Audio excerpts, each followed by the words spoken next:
Halo pemirsa, apa kabarnya? Masih berjuang tapi merasa sia-sia? Sadarlah kawan, sebesar apapun usahamu mempertahankannya, tetap akan kalah sama yang satu kerjaan. Menemani kegalauanmu, channel SP3 akan membawakan film nostalgia yang diperankan oleh Babang Legend, siapa lagi kalau bukan Babang Jet Li. Cus, langsung kita nikmati, Kung Fu Cult Master.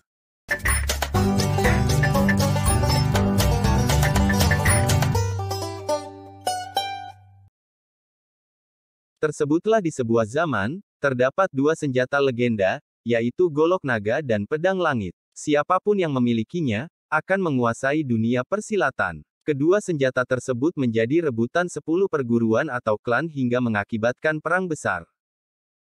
Hasil dari perang tersebut menyebabkan terjadinya koalisi hingga akhirnya menjadi dua besar. Koalisi yang pertama adalah gabungan dari Shaolin, Wutong, Ngomai, Kunlun, Hungtung, Wasan. Mereka melawan sekte dari Persia yaitu sekte Ming yang dipimpin 4 guru besar, yaitu Naga Ungu, Singa Emas, Elang Putih dan Kelelawar Hijau. Di tengah-tengah konflik tersebut, ternyata ada cinta terlarang yang tumbuh bersemi antara Chang Suisan, agak susah ini manggilnya, jadi kita sebut saja Chang, anak kelima dari salah satu guru besar Wutong. Melawan Yan Soso, anak Elang Putih. Setelah Chang dan Soso menikah, mereka dikaruniai anak bernama Wu Ji, yang kelak akan menjadi tokoh utama dalam film ini. Dan sebagai tanda persahabatan, Singa Emas pun dijadikan ayah angkat Wu Ji. Singa Emas menjadi incaran para klan, karena dia adalah pemilik dari golok naga. Akhirnya Singa Emas mengasingkan diri di Pulau Es dan Api. Chang dan Soso pun bersumpah, mereka tidak akan memberi tahu siapapun, di mana Singa Emas bersembunyi. Beberapa waktu kemudian, Chang membawa Soso dan Wu Ji, untuk menemui guru besarnya yang berulang tahun ke-100. Namun saat di perjalanan, mereka disergap oleh dua Jing yang menyandera Wu Ji dan memaksa mereka mengatakan keberadaan Singa Emas. Mencoba melawan, tetapi mereka memang bukan tandingan dua Jing yang memiliki jurus tapak es. Beruntung guru besar Chang, yaitu Chang San Fung, kita panggil saja Guru Fung, segera datang. Setelah melalui pertarungan, akhirnya Wu Ji berhasil diselamatkan, namun sayangnya dia sempat terkena pukulan telapak es. Perlu diketahui, jurus tapak es adalah salah satu jurus mematikan saat itu, yang membuat korbannya mati beku seketika. Beruntung, Wu Ji hanya terkena sekilas, sehingga masih selamat. Namun, Wu Ji harus mendapatkan penyaluran tenaga dalam, setiap hari seumur hidup dari Guru Fung, agar badannya tidak beku. Pukulan itu juga membuat Wu Ji tak akan bisa belajar kungfu seumur hidup, sehingga tidak mungkin dia bisa menyembuhkan diri. Satu-satunya cara untuk menyembuhkannya adalah dengan mempelajari jurus matahari. Sayangnya jurus tersebut sudah hilang bersamaan dengan si pemilik terakhir jurus tersebut yang sebenarnya adalah seorang koki. Yang secara tidak sengaja menemukan kitab jurus matahari di dalam wajan. Dia akhirnya melompat ke jurang, karena malu setelah kalah bertarung dengan Guru Fung di masa lalu. Guru Fung mengatakan, jurus matahari baru akan optimal jika dipelajari oleh perjaka, sedangkan koki tersebut, sudah tidak perjaka lagi saat mempelajarinya. Hidup perjaka. Kembali ke cerita, Wu Ji akhirnya dibawa ke Wutong untuk mendapatkan perawatan. Tetapi, 5 klan yang mendengar kepulangan Chang, mendatangi Wutong, bermaksud menanyakan keberadaan Singa Emas. Tak ingin berkhianat, akhirnya Chang dan Soso bunuh diri.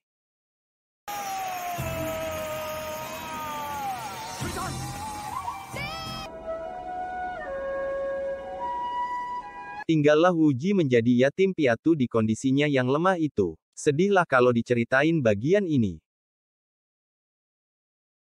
Beberapa tahun kemudian, Wu Ji telah menjadi pemuda tampan dan polos. Suatu hari, dia sedang melihat teman-temannya berlatih. Dia sangat iri karena dengan kondisinya, dia tidak bisa ikut berlatih. Hal ini membuat Ching Su, anak dari kakak tertua perguruan Wu Jing, menjadi iri. Menurutnya, jika saja tenaga dalam itu diberikan kepada dirinya, maka dia pasti sudah menjadi petarung hebat. Singkat cerita, rombongan murid perguruan biksu wanita yang dipimpin oleh Chou Chiyu, kita sebut saja Nona Chiyu, bermaksud menjemput pedang langit yang dahulu disita Guru Fung. Karena perjalanan cukup jauh, rombongan Nona Ciyu dipersilakan untuk beristirahat beberapa hari sebelum pulang. Di waktu yang hampir sama, guru-guru Wutong juga berpamitan untuk menemani guru besar bertapa.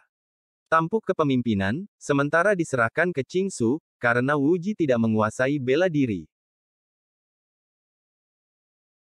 Siang berganti malam, Wuji melihat beberapa murid yang mengintip Nona Ciyu di kamarnya. Sontak saja, Wuji langsung mengusir mereka dan memperingatkan Nona Ciyu. Sebagai ucapan terima kasih, Nona Ciyu bermaksud mencium Wuji. Wuji yang tidak bisa menolak, langsung memejamkan mata, namun tiba-tiba.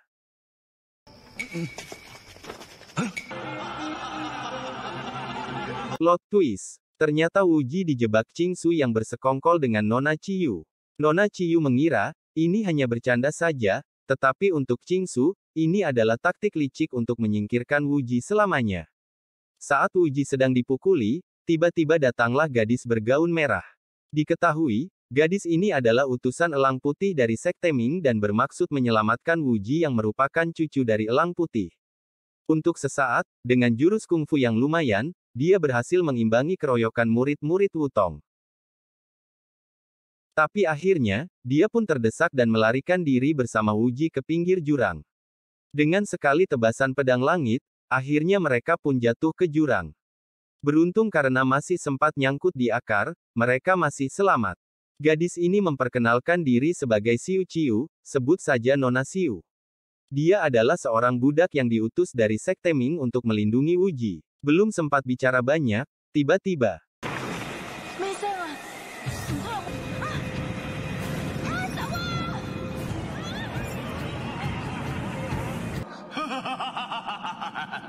Datanglah batu besar yang menyerang mereka. Ternyata dia adalah Sang Koki, pemilik terakhir jurus matahari.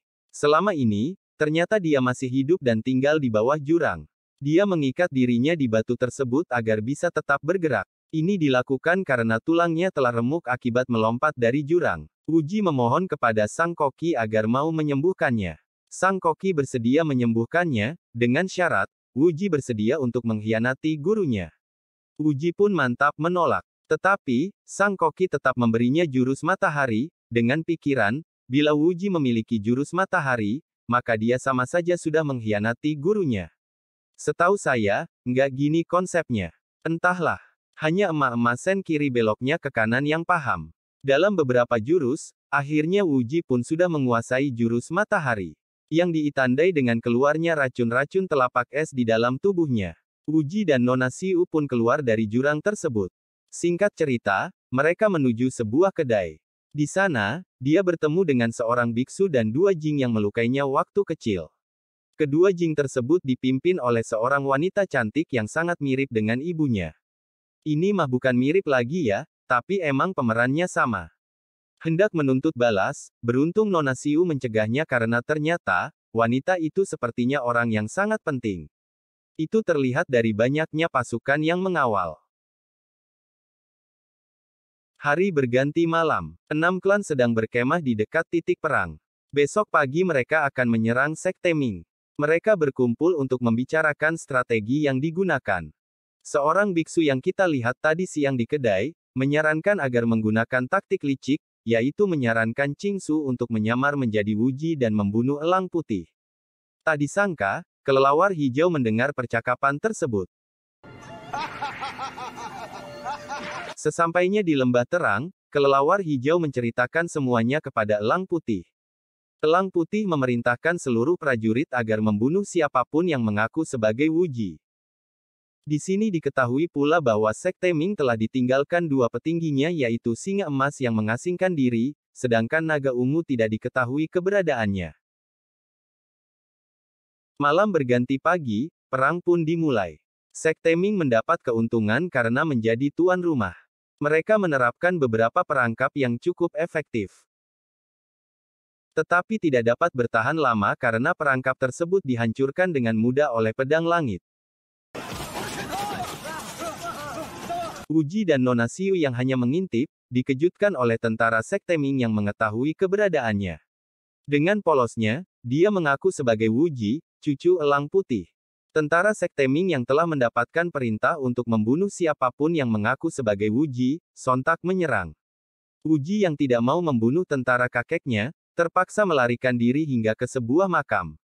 Sekte Ming tidak melanjutkan pengejaran, karena makam tersebut adalah makam ketua Sekte Ming dan tidak sembarang orang boleh memasukinya. Tak disangka, di dalam, mereka bertemu dengan biksu yang menyarankan ide Wu Ji palsu.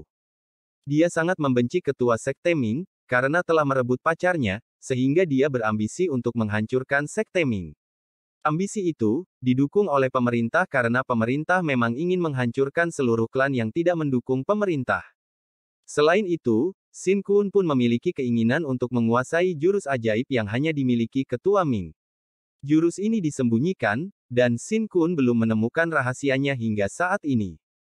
Wu Ji pun berhadapan dengan Sin Kun dan mengalahkannya dengan mudah. Tetapi Sin Kun yang licik, segera kabur dan menutup jalan keluar, sehingga Wu Ji dan Nona Xiu terjebak di dalam makam. Wu Ji menggunakan jurus matahari untuk menghancurkan pintu. Tapi ternyata, jurus matahari tidak mampu menghancurkan pintu makam tersebut.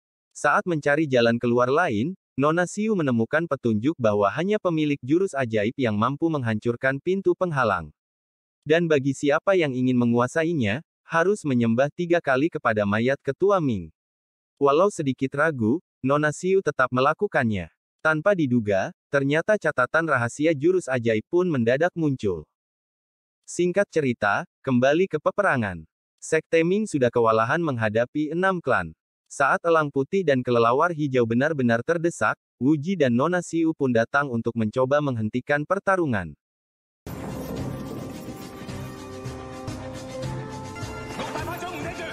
Di sini, akhirnya Elang Putih percaya bahwa Wu Ji yang dia lihat adalah Wu Ji yang asli. Wu Ji pun di sini berpihak kepada Sekte Ming dan menawarkan pertarungan 1 lawan 1 antara Wu Ji melawan perwakilan setiap klan. Di sini Wu Ji ingin sekali membunuh mereka semua yang telah membuat ayah dan ibunya bunuh diri, tetapi dia harus menahannya, karena itulah yang diinginkan pihak pemerintah. Petarung pertama dari klan Shaolin. Wu Ji yang menguasai jurus matahari, dengan mudah mempelajari jurus cakar naga milik lawan dan mengalahkan utusan Shaolin tersebut dengan jurusnya sendiri. Petarung ini pun mengakui bahwa tenaga dalam Wu Ji jauh lebih tinggi darinya. Setelah kalah dengan terhormat, klan Shaolin pun mundur. Petarung kedua adalah biksu wanita sadis pemilik pedang langit. Wu Ji langsung mengeluarkan jurus ajaib, merebut pedang langit dan menamparkan biksu wanita kejam tersebut. Tamparan itu adalah callback dari yang dilakukan biksu itu kepada ibunya dulu. Bermaksud menyerahkan kembali pedang tersebut, Wu Ji malah diserang kembali oleh si biksu sadis dan ditusuk dari belakang oleh Nona Ciyu. Beruntung, lukanya tidak fatal dan biksu sadis itu pun masih sempat dipukul hingga jatuh. Melihat peluang tersebut, klan yang lain hendak menyerang, tetapi dicegah oleh klan Wutong. Akhirnya seluruh klan mundur, termasuk Wutong, karena khawatir akan dianggap pengkhianat, karena telah membantu Sekte Ming. Elang Putih, Kelelawar Hijau dan seluruh pasukan Sekte Ming, langsung memberi hormat dan menunjuk Wu Ji sebagai ketua, karena Wu Ji telah menguasai jurus ajaib yang menjadi syarat wajib untuk menjadi ketua. Mencoba menolak, tetapi Elang Putih memaksa karena Sekte Ming telah berada dalam perebutan kekuasaan dan membutuhkan sosok pemimpin. Akhirnya, Wu Ji pun menerima kehormatan tersebut dan memerintahkan pasukan untuk mundur karena sudah terlalu banyak yang terluka. Singkat waktu, saat Wu Ji dan pasukan pun telah pulih, Wu Ji mendapatkan berita bahwa orang-orang Wutong diserang Shaolin. Dan prajurit pun menemukan salah satu guru Wutong yang terluka. Guru tersebut mengatakan bahwa mereka diracun oleh serbuk yang langsung melemahkan kungfu mereka bila terhirup. Penawar racun tersebut hanya satu, yaitu obat giok hitam. Wu Ji dan pasukan pun mencoba mencari penawar tersebut di apotik-apotik sekitar. Anehnya, obat tersebut diborong habis oleh satu orang. Ternyata dia adalah wanita yang bertemu Wu Ji di kedai, di awal film tadi. Di sini diketahui, bahwa wanita tersebut bernama Cao Min, kita panggil saja Nona Cao. Dan beliau adalah anak Kaisar Yuyang, seorang kaisar besar yang berkuasa di zaman tersebut. Sekilas, di belakang Nona Cao terlihat sebuah pedang yang sangat mirip dengan pedang langit. Saat Nona Chow pergi untuk mengambil obat giok hitam, kelelawar hijau yang penasaran segera mengambil dan mengeluarkan pedang tersebut dari sarungnya.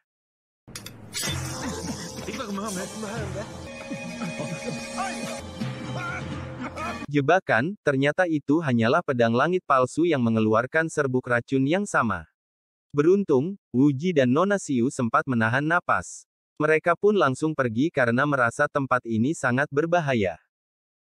Di tengah jalan, mereka yang sempat menghirup serbuk racun, langsung merasa lemas. Wu Ji terpaksa kembali ke rumah Nona Chow untuk mengambil obat giok hitam, sementara Nona Xiu menjaga pasukan karena hanya mereka berdua yang tidak terkena efek racun. Kembali ke rumah Nona Chow, di sini Nona Chow mengajak Wu Ji untuk berkelahi. Tetapi Nona Chow bukanlah tandingan Wu Ji. Akhirnya, Nona Chow bersedia memberikan penawar, asalkan Wu Ji sanggup memenuhi 3 permintaan. Syarat tersebut disanggupi Wu Ji, selama tidak melanggar hati nurani. Permintaan yang pertama, Wu Ji dilarang menikahi Nona Xiu. Sedangkan permintaan yang lain, akan disebutkan bila waktunya tepat. Di sisi lain, Nona Xiu yang sedang menjaga pasukan yang terkena racun, dikejutkan oleh kedatangan biksu sadis dan pasukannya. Melihat pasukan Sekte Ming terluka, dia tidak ingin melewatkan kesempatan. Pukulan pertama dan kedua, masih sanggup diterima Nona Xiu, walaupun saat ini kondisinya sudah payah dan tidak akan bertahan untuk pukulan ketiga. Tetapi beruntung, saat pukulan ketiga datang, Wu Ji sudah siap memberikan tenaga dalam untuk memukul balik biksu sadis, sehingga biksu sadis pun terluka parah dan segera pergi. Tak disangka, di tengah jalan, mereka dihadang biksu Sin Kun dan pasukannya. Singkat kata setelah memakan obat giok hitam, pasukan Ming pun sembuh dan segera bergegas berangkat ke Shaolin karena merasa ada yang tidak beres. Ternyata Shaolin telah dihancurkan. Wu Ji yang khawatir pada gurunya, langsung berangkat ke Wutong. Beralih ke Wutong, Qingsu berhasil memperdayai Guru Feng dan menusuknya. Qingsu kecewa pada Guru Feng karena lebih sayang pada Wu Ji ketimbang dirinya, dan memutuskan untuk menjadi antek pemerintah untuk menghancurkan seluruh klan. Tak lama kemudian, dua Jing dan pasukan pemerintah menyerbu Wutong. Guru Feng tidak mengizinkan murid-muridnya untuk bertarung melawan Jing karena pukulan telapak es yang sangat mematikan. Ini baru pemimpin. Lanjut, Wu Ji pun segera datang untuk membantu gurunya. Di sini, Guru Feng sangat senang menyadari bahwa Wu Ji memang benar masih hidup. Lalu, pertarungan pun dilanjutkan. Wu Ji dapat dengan mudah mengalahkan kedua Jing dan pasukannya.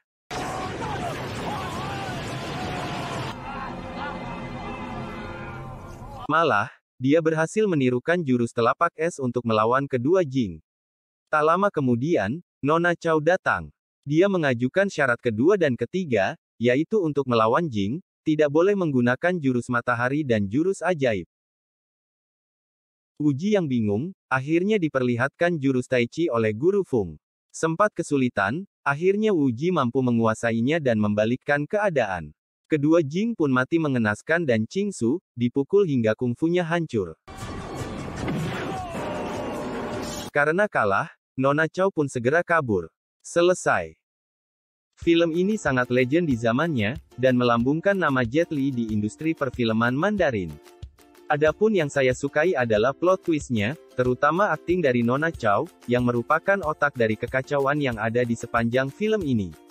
Pesan moral dari film ini adalah, tetaplah berbuat baik kepada sekitarmu, dan nantikanlah, semesta akan mendukungmu. Bagi kamu yang menyukai alur film seperti ini, boleh bantu subscribe, lonceng dan like-nya, supaya saya makin semangat bikin videonya. Saya pamit, dan sampai jumpa di video selanjutnya.